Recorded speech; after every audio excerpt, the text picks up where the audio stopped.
jatuh cinta ya. Berjuta rasa. Bukan mengaji ya siapa ya? Kemudian seperti bunga di taman taman. Iya. Hidup tanpa cinta. Hidup tanpa cinta seperti taman tak berbunga kan gitu.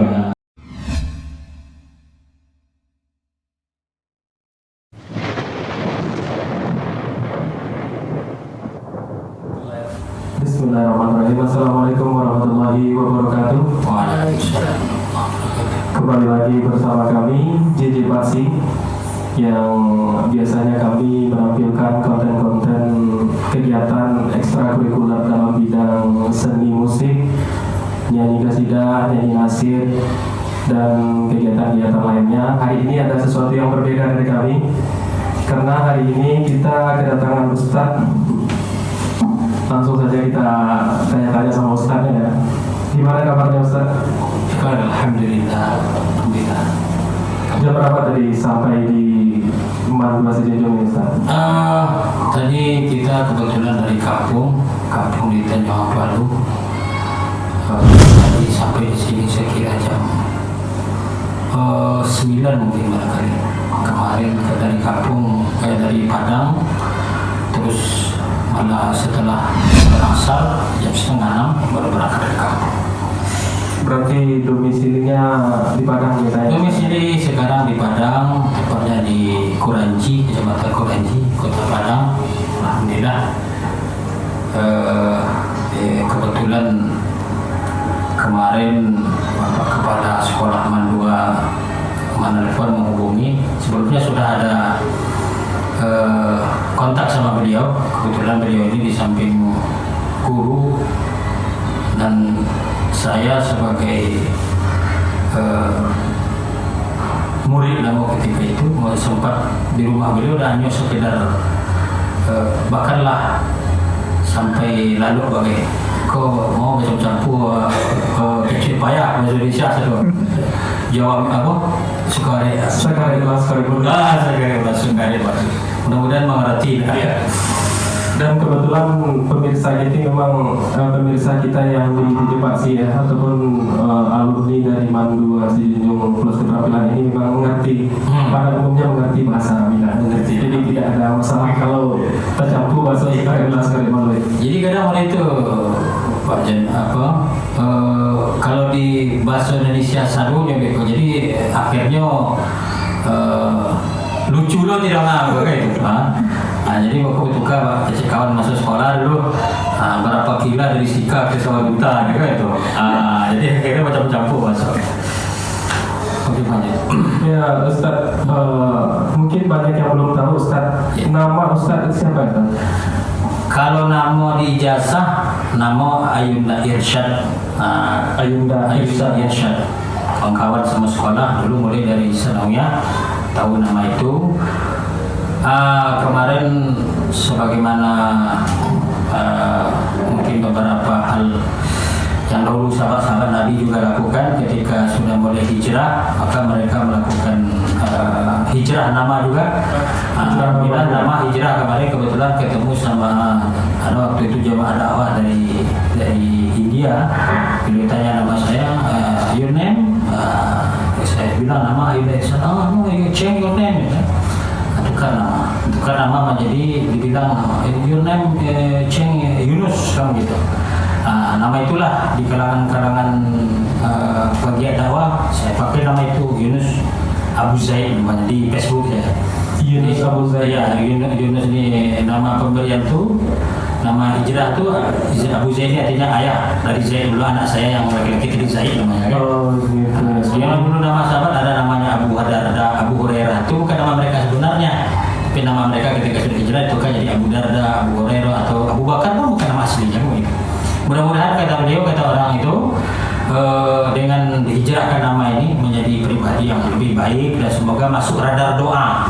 Radar doa ketika orang sebut nama Yunus, mungkin insya Allah nama kita mudah-mudahan termasuk di dalamnya kan begitu. Termasuk kepada golongan. Doa mudah-mudahan jadi orang lebih baik kan. Amin. Jadi namanya diganti menjadi Yunus Abu Zaid. Yunus Abu Zaid. Nah, buat pemirsa JJ Paksi, kalau mau berteman dengan Ustadz kita, Ustadz Yunus Abu Zaid, silakan saja untuk diminta pertemanan di Facebook, di Instagram. di FB, di Instagram bisa, dan juga untuk konsultasi mengenai masalah-masalah kehidupan bisa juga ya Ustaz. Bisa, insyaallah. Jadi yang sebelumnya nama Ustaz adalah Ayunda Esa, Iya. kemudian diganti dengan Yunus Abu Zaid. Itu kan pemberian dari Iya. teman sesama dakwah Ustaz. Iya, ya. Apa pernah Ustaz menanyakan dengan nama sebelumnya itu, apakah ada yang salah dari nama itu atau bagaimana Ustaz? Kebetulan hari itu kebanyakan ini teman-teman di kalangan komunitas dakwah itu banyak yang memakai nama-nama sahabat Nabi dan begitu. Sebenarnya dari nama ini tidak ada yang salah, sebenarnya itu pemberian orang tua namanya. Irsyad itu pun sebenarnya nama dari nama orang tua saya, dari belakang orang tua saya. Cuman nama itu supaya gimana namanya? Mungkin Memberikan dampak baik. semoga jadi dampak yang baik, begitu kan. Dan orang tua alhamdulillah ya yang nama kalau di kampung di kalangan kawan-kawan tentu namo tetap namo dan namo dipanggil kawan-kawan itu. Atau mungkin ada panggilan khusus kalau dari kawan-kawan mungkin Ustaz? Oh, kalau kawan sama sekolah dulu tahunya bucur nama gitu. Bucur ya. Bucur kan nama dia kawan satu orang, terus salah kita sebut namanya penjaga kode etik jurnalistik namanya. Jadi nak jadi awal cerita bucur dulu mereka kisahnya. Jadi nan sumui kan lah tumbuh sejak dari senawiyah dulu. Iya. Alapannya jadi dulu ada doktrin kawan masuk kalau sumui gua dicukur dia bertambah panjang. Jadi aku memilih untuk tak mencukur ketika itu sih. Bola panjang, memang panjangnya. Akhirnya tiba-tiba satu kali ada keinginan untuk mencukur kumis gua. Buat cukur kumis gua. Sehingga ketika dicukur kawan-kawan galak menjadi aja biasa bersumui mereka tu. Kecil si fulan gua di sampingnya. Aku bucur, apa kebanyakan bucur gua? Buya cukur kebanyakan kan tu. Jadi lakailah nama itu. Kalau dia kawan-kawan gua itu je lah dimu sampai guru-guru gua menyampai itu kan. Tapi awak menikmati saja nama. Berarti cukup fenomenal sekali ya. Nama pemberian dari kawan-kawan.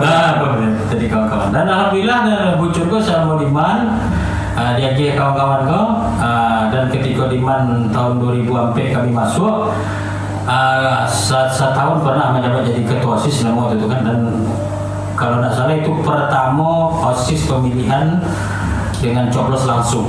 Pakai surat suara, penjelasan suara ketika itu. Sempat lo bagi ke kompanya visi misi segala macam ya, betul-betul seperti pemilu seperti pemilu, dan dibuat pula ketika itu tim seperti KPU je lah. Panitia penyelenggara pemilu ketika itu. Alhamdulillah dapat suara terbanyak dan awal lah ketika itu dan jadi ketua OSIS pemilihan pertama ya, secara langsung. Kalau Pak SBY jadi presiden pemilihan langsung, awak jadi ketua OSIS pertama pemilihan secara langsung. Berarti sejarah juga sejarah juga masa itu. Dan agak kental juga waktu itu aroma politik-politik lah masa itu di situ. Persaingan memperebutkan. Dan alhamdulillah kawan-kawan dan waktu itu dan sempat pakai kubu-kubu juga waktu itu. Kubu itu segala macam kan, sempat juga itu. Tapi alhamdulillah jadi pembelajaran lah, dan akhirnya jalan kawan-kawan ke ada dan lanjut di situ memang ada jadi aktor politik segala macam, dan awak mungkin jalur itu awak mensupport saja. Ustadz sekarang profesi Ustadz yang dikenal oleh banyak orang, Ustadz Ustadz Yunus Abu Zaid. Nah, latar belakang pendidikan Ustadz itu mungkin dari SD mungkin, atau memang sudah berbau kepada, sudah mengarah kepada religi ini atau bagaimana Ustadz? Atau hijrah di tengah jalan? Jadi kalau sejarah pendidikan latar belakang, dulu kita ambo lahir di Jambi, TK dulu di Jambi, kebetulan orang tua merantau ke Jambi, kerja di situ, lahir di Jambi tahun 1989, sempat TK, kemudian pulang kampung kami, orang tua kebetulan pulang kampung, awak pulang satunya di kampung. Kemudian sekolah di Kota Panjang di kampung di Tanjung Baru. SD 09 Kota Panjang namanya gitu. Ini SD 9 kalau saya SD 9 Koto menamatkan di situ. Dan tamat di situ waktu itu memanglah dojo keinginan dan dulu ketika ketik-ketik memanglah hobi jo naik mimbar kok. Dan orang tua dulu mengkader dulu lah di situ. Dan naik mimbar kok semenjak kelas 3 SD dulu lah naik mimbar. Dan alhamdulillah beberapa kali ikut awak di cabang lomba khotbah Jumat segala macam ya, baru tiket lagi masa itu kan. Alhamdulillah lah dapat juara ketika itu, dan jalan pun tarik di batu daerah tua sampai situ. Dan ketika sanawiyah masa itu alhamdulillah lah naik mimbar khotbah Jumat. Memang khotbah dan sabananya di hari Jumat di masjid di kampung, dan masuk dan ketika lah tamat itu sempat melanjutkan ke sanawiyah di semua Ahmadiyah di Tanjung Balu, tapi beberapa waktu akhirnya pindahlah ke sanawiyah di Siko dulu menteskan barang susuannya di sebelah 3 tahun di situ. Masuk di Man, kebetulan pindah pagar saja masuk di Man ketika itu. Dan di sanawiyah ada di Man ketika itu seiring dengan adanya acara turba Ramadan waktu itu sering bulan puasa, baik guru-guru ke Sumpur Kudus, ke Kecamatan Kota Tujuh ketika itu sekalian memperkenalkan sekolahnya ketika itu. Alhamdulillah sering dibawa, dan beberapa kegiatan lah sempat disuruh untuk tampil untuk lomba segala macam. Kemudian tamat di Siko, kebetulan Mambi PMDK ketika itu mahasiswa undangan. Mambi PMDK di IN luluslah jurusan pendidikan agama Islam. Ada kebetulan dulu di Kalikunya waktu itu kuliah lah ketika itu, kebetulan lulus PMDK sempat tak melanjutkan kuliah karena orang tua ketika itu karajo cuman manaki agata ketika itu kan ke sawah. Jadi kecil beliau kalau ke kuliah di Padang tentu baik gitu. Artinya beliau menawarkan ketika itu kuliah saja di Muarus Yunjong di Sucit nomor itu kan. 3 hari kuliah, 3 hari bisa berusaha. Konsultasi lah sama guru ketika itu, ada Ibu Asmutiah nama beliau. Alhamdulillah semoga beliau selalu sehat walafiat. Amin. Beliau lah nama kisaran kamu ketika itu, kecil beliau coba yakinkan orang tua Ananda bahwasanya taruhlah kuliah, dan itu jarang-jarang tapi kalau tidak ambil kini PMDK kok ya kesempatan tidak akan datang, kemudian berefek nanti kepada adik-adik kelas yang ada di Man pun susah. Akhirnya dengan itu tetaplah ambil kuliah kepada masa itu, ambil suara orang tua dengan catatan kalau kan full dari kampung tentu tidak bisa kami diusahakan. Akhirnya apa? Mulai sejak dari tahun pertama tahun 2007 aku masuk kuliah, menjadi garin lah di Padang, menjadi garin masjid. Kalau dulu orang Mansur, Manci Surau gitu, atau Marbot namanya. Sejak mulai dari kuliah tahun 2007 atau kanannya demo ketika itu 21 Agustus tahun 2007 mulai kuliah, seminggu menjelang itu tinggal di masjid di Padang. Sampai dulu jadi garis masjid itu sampailah ke Babini saja. Mulai dari 2007 sampai 2004 balik. Latamina kuliah tetap di masjid jadi garis ketika itu. Sehingga ketika Babini baru berhenti jadi garis. Sehingga apa? Ada pamio kami dah dulu kan mencari garis profesional atau tidak kok dicari dari gaya menggulung lapik kan itu. Kalau masih begitu aja menggulung lapiknya, itu berarti lo profesional. Tapi kalau lagi tagaknya menggulung lapik itu putarnya di tangan, kalau profesional garis profesional kan gitu. Itulah sekitar perjalanan pendidikan ketika itu. Tadi Ustadz mengatakan kalau yang pertama kali naik mimbar itu kelas 3 SD. Itu kan sangat dini sekali kalau dilihat di zaman sekarang, itu sangat jarang-jarang ada anak kelas 3 SD yang sudah, jangankan untuk mampu, berani pun kadang belum berani dia untuk bisa naik ke atas mimbar itu. Nah, apa yang membuat Ustadz bisa untuk berani untuk naik ke atas mimbar? Itu kan bisa dikatakan pengalaman pertama. Jadi kebetulan orang tua, basic beliau di kampung, kebetulan beliau seorang datuk penghulu, dan kebetulan beliau sudah dari mimbar juga, artinya sudah memberikan khotbah segala macam. dan kayaknya ketika itu beliau mengkader Ambo untuk sebagaimana sebentuk beliau juga. Dikader mulai dari KT. Bahkan ketika naik pertama kali di mimbar, waktu itu belum baju kelas 3 itu kelas 3 belum cukup rukun, masih lomba gitu. Belum tersumbu kepala di mimbar masa itu. Masih hilang kepala di mimbar tuh. Akhirnya bagi kursi, tagaklah DT kursi. Masih mode itu waktu itu lomba. Jadi nampaknya beliau mendidik seperti itu ya masa itu. Beliau kasih satu konsep, kemudian baru suruh hafal masa itu dia dan ketika selesai mungkin sholat asar, tentu Ramadan kan, sholat asar di masjid atau di musola di bawah rumah tuh. Beliau suruh tampil pas orang lagi rame-ramenya tuh. Bahkan dulu latihan disuruh di depan kaca, kemudian latihan suruh ceramah pidato suruh macam. Disitulah akhirnya dan itulah mau kelamaan rasanya jadi motivasi. Jadi motivasi kemudian sehingga aku rasa jadi suatu kesenangan, hobi lah begitu mengecek buku orang ramai. Jadi menikmati saja nih. Bahkan semakin banyak orang tuh semakin senang rasanya kan begitu. Kalau orang kalau kini sedang lagi wirid atau ceramah ala jemaah tinggal bertiga, kemudian nama tiga go tekan tua cik lalu akhirnya kesuka pulang saja lah apa sama pulang lagi. Ini alhamdulillah lah jadi sebuah kesenangan saja rasanya gitu untuk bersaling berbagi kan itu. Nah, Ustaz dulu kan mengatakan pernah sekolah di MAN 2 Sijunjung yang pada saat itu namanya MAN Padang Sibusur. Apa hal yang paling berkesan di MAN Padang Sibusur ini yang Ustaz rasakan selama sekolah di MAN Padang Sibusur atau yang sekarang namanya MAN 2 Sijunjung Kursus Keterampilan ini? Jadi ketika kita sekolah di sini di MAN Padang Sibusur atau MAN 2 sekarang namanya ya.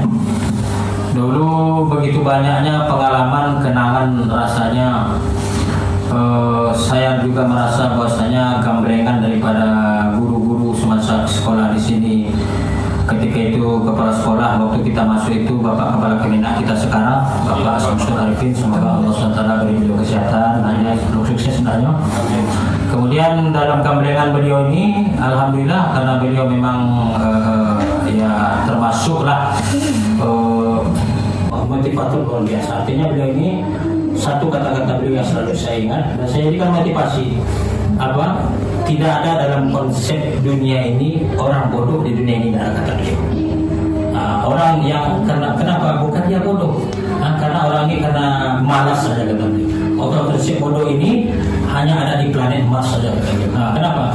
Karena kalau diukur otak manusia idiot itu setara dengan otak monyet yang paling cerdas katanya. Monyet yang bisa main bola, main golok segala macam, itu standar otak orang itu setara dengan orang idiot. Karena di sini tak ada idiot kan kata beliau. Ya dapat berarti kalian semuanya cerdas. Jadi asbab dari itu kami merasa berarti kita ini semuanya punya kesempatan untuk bisa seperti itu. Itulah yang kami rasakan. Dan beliau ini luar biasa memberikan motivasi segala macam. Bahkan beliau pernah sampaikan beliau tidak akan pernah mengeluarkan siswa sebagaimanapun buruk dan perangai ketika itu susah. Bahkan satu orang pernah beliau sampaikan ketika beliau masih wakil kepala di sekolah di Solo Madrasah Jawa ketika itu, ada satu siswa yang sudah kelas 3 mau ikut ujian ketika itu. Bahkan mohon maaf ketika itu perempuan sudah hamil di luar nikah ketika itu. Dan dia sudah malu datang ke sekolah kata beliau. Saya datang ke rumahnya, kemudian saya bilang kata beliau, ikutlah ujian. Dan guru-guru tak mau lagi menerima ketika itu sudah bosan, segala macam sudah marah. Dan kata beliau ikutlah. Nanti anak ini kalau lahir dia tanya, mak tamat sekolah apa mak? Dia bilang tamat MAN tapi tidak ada ijazah. Kamu akan diremehkan oleh anakmu, datang anak. Maka filosofi beliau, kita ini sekolah ini ibarat bengkel. Yang masuk ke dalam bengkel itu kendaraan rusak atau kendaraan baik kata beliau. Kendaraan yang sudah rusak. Nah kita lah yang memperbaikinya di sekolah ini kata beliau. Semuanya yang masuk emang rusak-rusak dan daya rusak inilah yang kita perbaiki. Sehingga inilah mudah-mudahan jadi barang yang baik. Itulah yang jadi motivasi.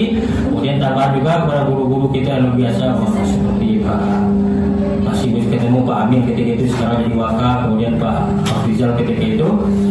Jadi kami ini dengan guru ketika itu di samping guru rasanya tidak ada pembatas bagi kami dengan beliau, dan beliau pun menganggap kami ini juga sebagai murid juga sebagai partner teman ketika itu. Kalau kami di luar sekolah kami seperti berteman saja, berolahraga sama-sama segala macam, bahkan bercanda segala macam. Bahkan beliau sering main, kebetulan kami kos di sini, beliau sering datang ke kos ketika itu kan. Nah, beliau seringlah masjid dan pergaulan tidak hanya sekedar di sekolah saja mungkin gitu, bahkan ketika di luar tuh kita tetap bergaul, kemudian beliau tetap menyampaikan segala macam. Jadi ibaratnya yang saya rasa ketika itu luar biasa, guru-guru ini tidak hanya sekedar, kalau bahasa sekarang namanya, mohon maaf ini mungkin tidak hanya transfer of knowledge, tidak hanya sekedar transfer ilmu punya lekap guna, tidak, cuma beliau ini cukup mendidik kita bahkan di ekstra, di luar daripada jam sekolah. Beliau tetap memberikan kebaikan, dan itu yang kita rasakan ketika itu. Jadi tidak ada batas dengan antara kita dengan beliau, dan beliau pun hari-hari juga begitu, tetap memberikan segala macam, sehingga kita merasa bahwasanya beliau ini di samping menjadi orang tua, di samping jadi guru, juga sebagai partner teman gitu.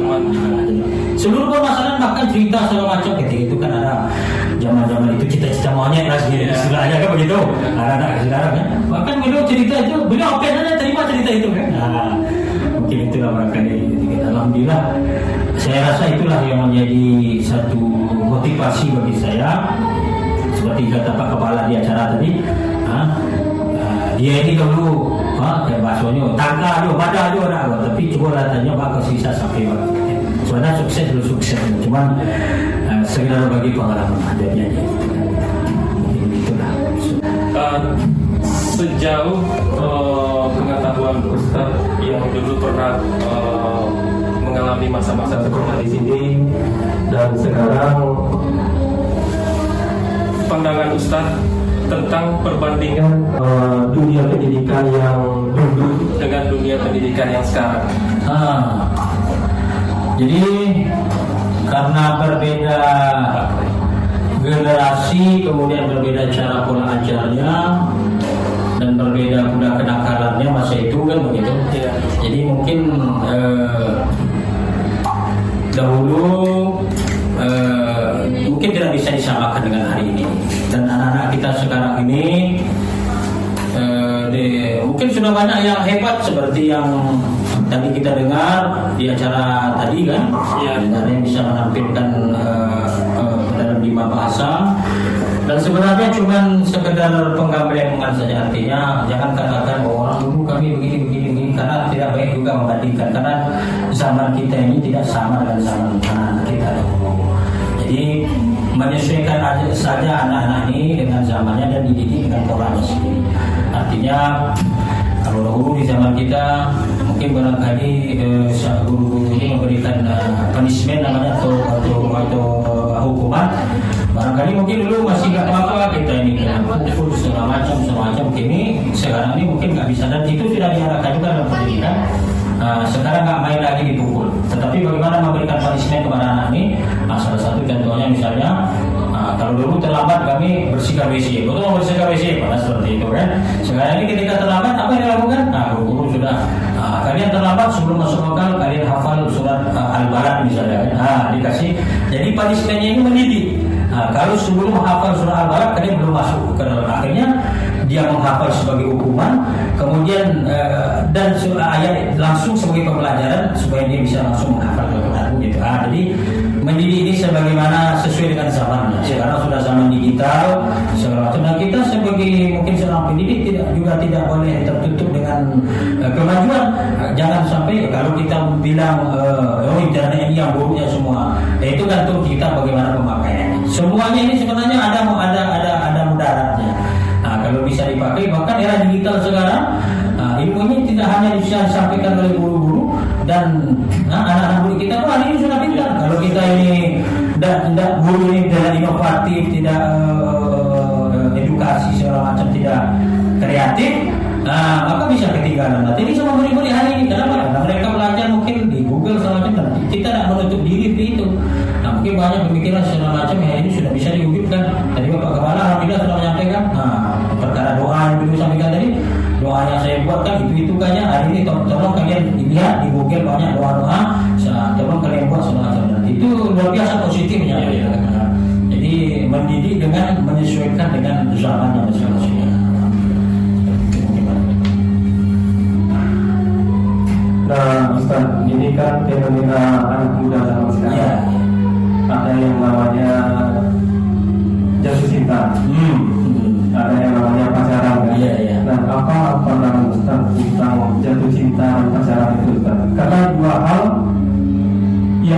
tapi berbeda. Iya. Nah, bagaimana pandangan Ustaz? Nah, ini sebagaimana nyanyi Bang Haji ya. Iya. Apa? Jatuh cinta ya. Berjuta rasa. Berjuta ya, bukan Bang Haji ya, siapa ya? Kemudian seperti bunga di taman-taman. Iya. Hidup tanpa cinta. Hidup tanpa cinta seperti taman tak berbunga kan gitu. Jadi pada intinya kalau kita kembali lagi, kalau dari sisi, kalau ini sering juga saya sampaikan kepada anak-anak di sekolah-sekolah. Kebetulan saya pernah mengajar di SMA segala macam. Iya. Perkara mungkin pacaran segala macam. Kalau dari sisi agama, intinya seperti ini. Kalau akan menimbulkan mudarat, artinya nanti kebablasan segala macam, dan ini terkadang di sini mudaratnya.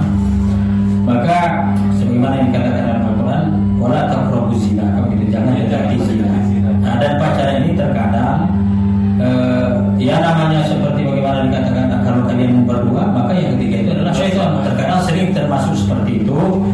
Dan hari ini mungkin anak-anak terkadang luar biasa tidak memikirkan dampak segala macam, sehingga apa, terjadilah hal-hal yang tidak diinginkan. Hamil di luar nikah segala macam. Maka sering saya sampaikan dalam murid-murid remaja dan anak-anak, ketika di kamar tidur kalian tuh buat apa yang perlu dibuat? Pacaran no, nikah yes. Apa seperti itu. Jadi kalau memang paham dengan anak gadisnya, jangan itu artinya apa? Jangan dibawa di jalan, tinggal di jalan. Datangi orang tuanya gitu. Datangi orang tuanya, kemudian boleh jadi. Diutarakan begitu. Ditanya orang tuanya, kau punya apa? Diajarkan bahwa saya punya dunia dan sisinya. Apa itu? 2 rakaat sholat subuh kan begitu. Iya. Kalau secara agama kita, kalau akan menimbulkan mudarat, akhirnya jatuh kepada zina, dan zina ini dosa besar. Ini perlu dijelaskan bahwasanya satu orang yang anaknya lahir dari perzinahan, maka ada beberapa hal yang terjadi. Pertama, dia tidak bisa memakai bin ayah, bin bapak. Artinya bin bapaknya terputus karena dia anak nikah tetapi tidak hasil dengan hasil perkawinan tapi tanpa di luar nikah. Maka terserah pakai bin siapa, pakai bin Atang, mungkin pakai bin Alu, mungkin mereka kan. Setelah itu tidak ada hak jadi wali. Ketika orang anaknya terlahir perempuan, si ayah tadi tidak berhak menikahkan anaknya. Kemudian tidak ada hak saling mewarisi, tidak ada saling mewarisi haknya.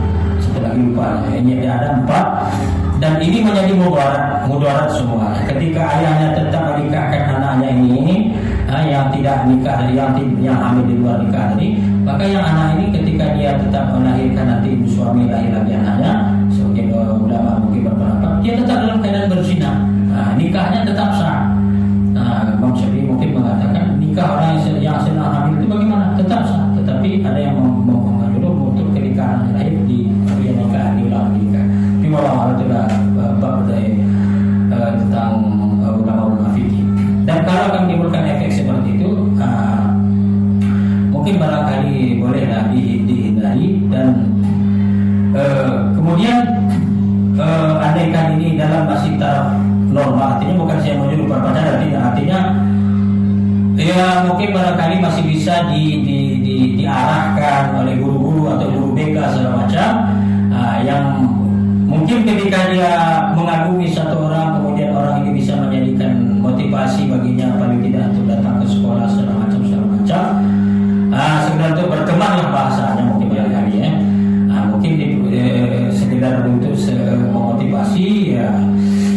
Mungkin ya nggak masalah mungkin barangkali, cuman jangan sampai kebablasan lah istilahnya mungkin. Karena kita takut akhirnya ketika ini terjadi tidak hanya merusak masa depan kita, tetapi generasi juga keluarga malu, orang kampung malu segala macam. Mungkin seperti itu.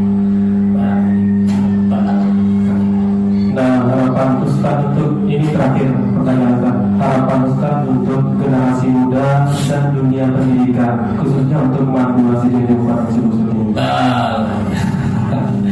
Harapan kita semoga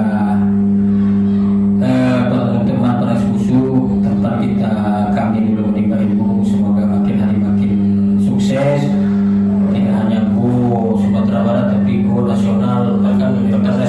baik. Karena kita juga sebagai alumni juga ikut tersanjung, ikut bangga ketika para susu dikenal, apalagi kemarin ada keterampilan sudah bisa buat mesin untuk jagung segala macam. Ini luar biasa ini, ada keterampilan mengelas segala macam. Dan juga kami minta harapan, kami panggil kepada alumni kita Iman Peras Busu, berikanlah sumbangsi pemikiran kita, moral, materi. Barangkali hari ini Iman kita masih dalam tahap membangun. Tadi ada di belakang dilihatkan Pak Kepala, ada tempat pengelasan, alhamdulillah sudah dibuat, cuma tempat ini baru sinar tonggak dan atapnya saja baru. Diminta lantainya lagi, lantainya belum ada. Kalau ada sisihkanlah sedikit. Alumni Iman Peras Busu yang sudah sukses, bahkan tidak hanya Iman Peras Busu, mungkin PGA dulu awalnya kan, yang sudah sukses melalang buana di mana-mana. Sekolah kita sedang membutuhkan untuk pengecoran segala macam. Mungkin satu sasmen, mungkin sangat berarti, dan boleh kita nanti berdonasi segala macam. Semoga ini bermanfaat untuk alma mater kita. Kemudian harapan kita untuk dunia pendidikan, semoga semakin hari semakin menciptakan generasi yang imtak dan iptek, tidak hanya otaknya diisi, tapi hatinya juga diisi.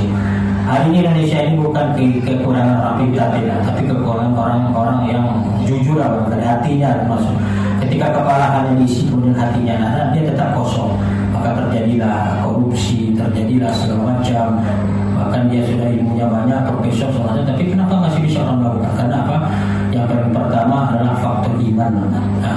Kalau orang ini semuanya dilandasi iman, insya Allah semuanya akan aman. Kalau politikus beriman, dia akan aman. Guru beriman, dia akan, situasi akan aman. Polisi beriman, dia akan aman. Apapun profesi kita, maka landasi dengan iman. Insya Allah kalau orang iman, ada keyakinan, merasa bahwasanya dirinya dipantau oleh Allah Subhanahu Wa Taala di mana saja dia berada. Insya Allah dia tidak akan, dia merasakan bahwasanya kalau saya sendiri, yang kedua ada Allah. Kalau saya berdua, yang ketiga ada Allah. Berarti setiap jengkal tidak ada waktu untuk bermasyarakat, merasa kehadiran Allah ada dalam diri.